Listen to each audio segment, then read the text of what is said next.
Hey there, YouTube. This is the Mr. Roboto back with yet another gear review. Today, we're going to take a look at the beautiful Andy Shoe Custom out the front knife.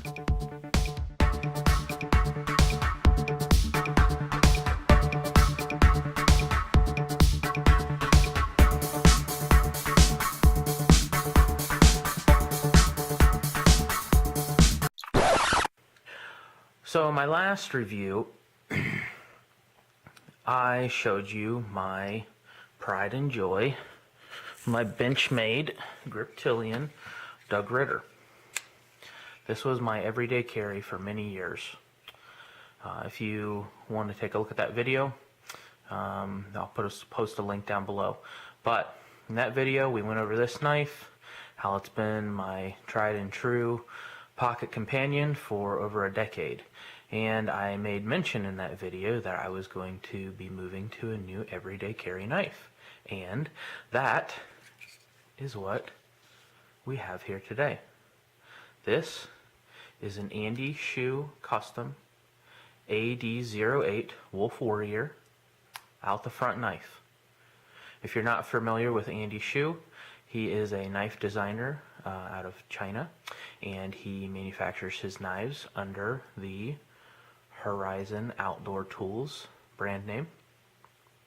Now, I know what you're thinking. I'm buying Chinese junk, or I'm getting scammed, or something like that. But after going to China multiple times for work and seeing their factories, I can tell you that there are quality products coming out of China. So it's not all the scam rip-off junk that you see out there. The other thing that you might notice is, or that you might think right away is, oh, this is a Microtech clone. Well, it's actually not. It's a different size than the Microtechs, and Microtech actually didn't invent the out-the-front mechanism, so you can't really say that either. But what we have here is a very high quality out-the-front knife with titanium handles, titanium pocket clip, and a M390 stainless steel blade. So the first thing I want to touch on here is, let's go ahead and get this one out of the way. The material quality, and if you really are getting those materials for the money that you pay. So I can tell you that the handle and the clip are a form of titanium, and the blade is a form of stainless steel. Now, just because it says M390 steel on it doesn't necessarily mean it's M390. You could put that on 440C steel if you wanted. Now, Andy Shoe does make higher end knives that get very good reviews, so I would tend to say that yes, it is actually the materials that you're paying for, but I am somewhat of a skeptic, so I am going to be taking this knife to a materials engineer that works for the company that I'm employed at, and we're going to run some mass spectrometer tests on it to really see what it is, and that will be in an upcoming video.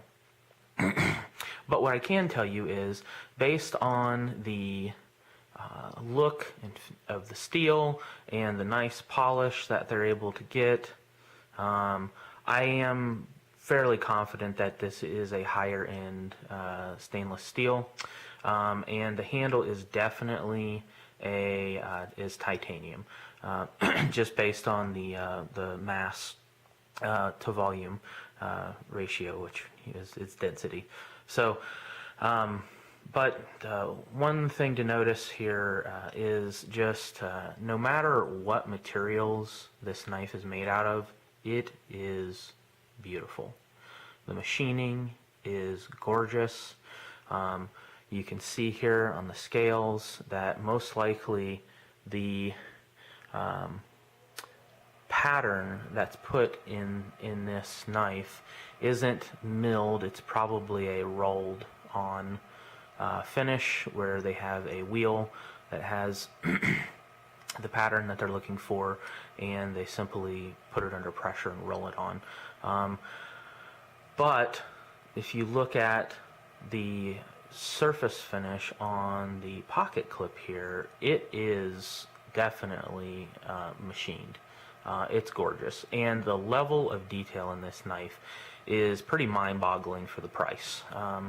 So this does have a MSRP of $250, and I know what you're thinking, $250 for a Chinese knife, are you insane?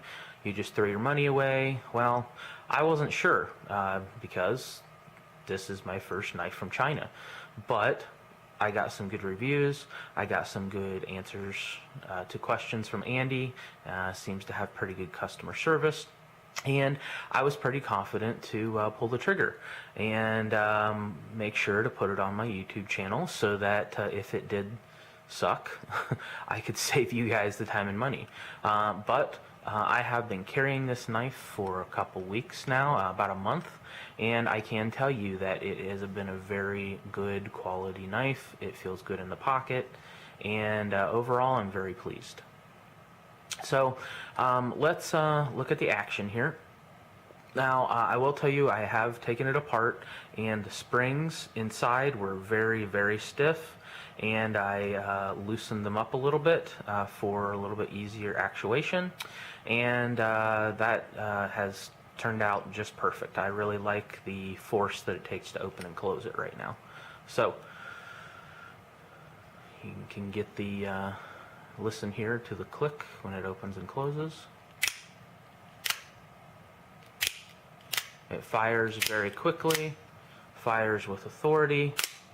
Okay, it's a very satisfying open and closing mechanism, and we'll take it apart here and take a look at the insides.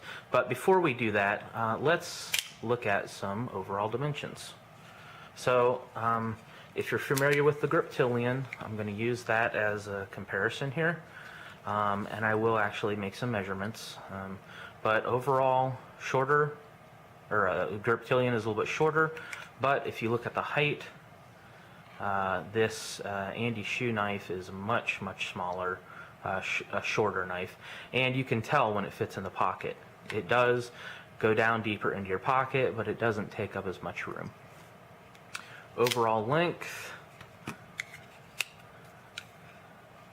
is definitely a bit longer, but again, the blade profile is shorter, so it's just a different fit and feel than what this kind of knife is.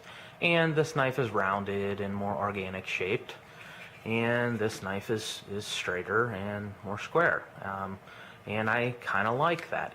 It's a cleaned line knife, and it's pretty nice. The blade, I went with the stone washed finish, so you can see that if it was the polished finish or satin finish, it would have this polishing all along, but in this case it just has it on the side here. And then the blade profile is a Japanese tanto, which is less aggressive angle at the point of inflection than the American tanto is. I really like this edge here because it is a tanto. It's a thicker blade, it's tough, but it's not going to be that hard to sharpen because of that angle change. So let's get to the dimensions here. So close the knife.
Now on this last one, you can see it's just over 3 millimeters.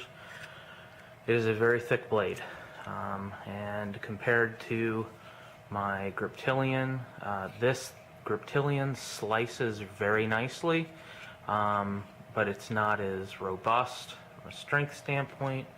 This knife is very thick and very strong, but I tell you what, it does not slice well. So if you're gonna be using this to cut vegetables and slicing thin stuff, not so great. But I do regularly use it to cut steak and things like that, and it works just fine, but not a slicer. And if you have Tonto blades, you know that they're not designed for that. They're really just designed to be tough knives.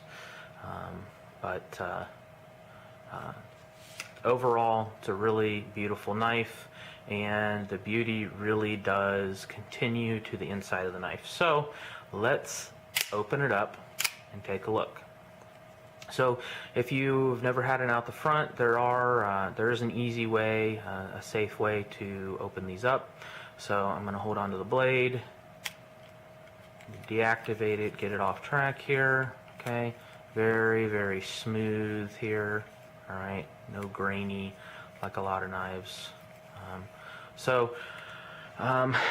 The tool that they send for these 3-prong screws is a piece of trash. I broke it the first time I used it, so I have simply modified a pocket screwdriver and it works just fine. So let's go ahead and get these screws out, take a look on the inside. Alright, now that I have all the screws out, let's take a look at the finished quality and the inside of the knife. It's very easy for these Chinese knife manufacturers, not even just Chinese, any knife manufacturer, to put a lot of effort on the outside but really skimp on the quality of the inside. So the first thing I want to point out here is the pocket clip. I normally don't get too excited about that, but it's a very nice pocket clip. The video isn't really going to do it justice here, but there are tiny little lines machined in this area, small little swirls in here, bigger lines at different directions in here, and overall it's just a piece of artwork. It's gorgeous. And the best part is, the part of the pocket clip which you will never see is also very nicely finished. There are striations here, under here, all throughout this cavity here. It's just beautiful. I mean, it's a pocket clip. Who puts that much effort into making a pocket clip look really nice? I will have to say that this level of detail really makes this knife feel a lot like the quality and attention to detail that you would get from like a Marfione custom or something like that. Now, I'm not gonna say that it's, you know, the perfection of a Marfione custom, but it's also $250. It's not $1,000, $1,500 or more. Now, am I going to buy this in place of a Microtech and never have a Microtech? No, I'm not going to do that.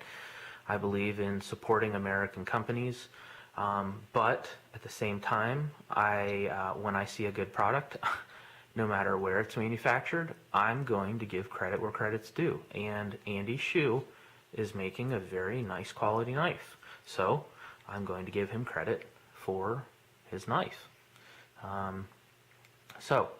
That little spot there is where the pocket clip rubs a little bit on the finish, but overall it's a very nice stone-washed finish. And one thing that I really like about the design of this knife is that the sides, the frame of the knife is actually inverted. and I think give a little shout out to Purple EDC.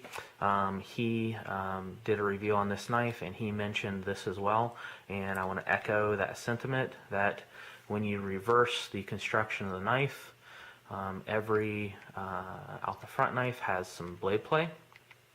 This blade play is perfectly within spec of any other high-end knife, but the one thing that I like is when you go to cut, the knife already has a tendency to be in the back position, so the play is down.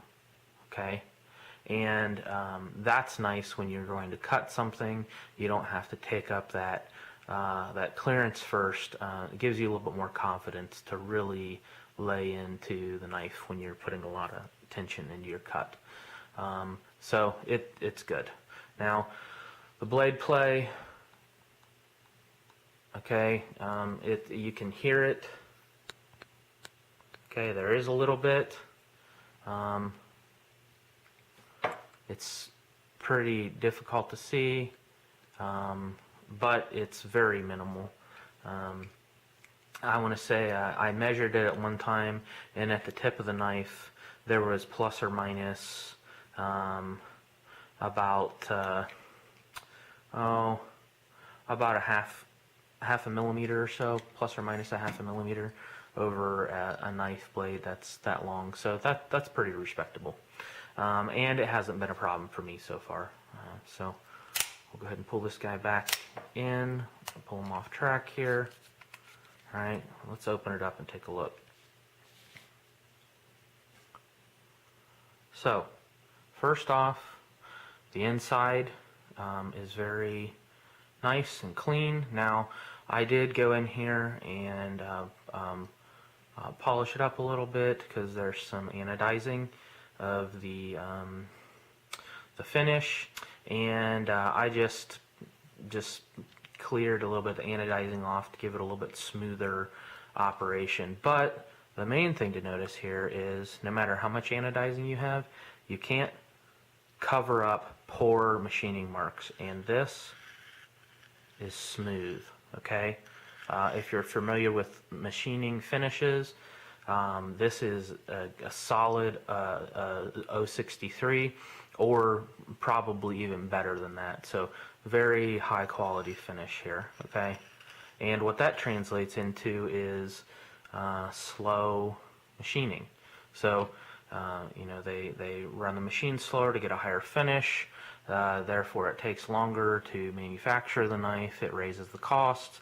So as you add up the materials and the finishing quality, you can start to see why, you know, this is an expensive knife. And a $250 knife coming out of China is a very high priced knife. Definitely puts it in, you know, within the top 10% or so of knives coming out of China as far as a cost goes. But there are some nice attention to detail pieces here. The button is sort of an unfinished. I don't think it's not copper. I don't know exactly what it is. It's almost like, feels more like a brass, and I kind of like that it's not coated with anything because it will begin to get some nice patina the more you use it. But a full length slot here, or extrusion, fits in the slot, and it travels in there very nice and smooth. Okay, and it's a very nice action. If we look at the slide mechanism here, it is the dual spring slide mechanism, which again I think definitely makes for a stiffer actuation, but it's also very smooth. Okay, and this piece, the frame for this is definitely a stamped steel, and the brackets here for the spring. I will say that I have seen higher quality brackets in here from some of the other popular knife companies such as Vespa, but these are just fine. They are definitely a cast metal, which is okay.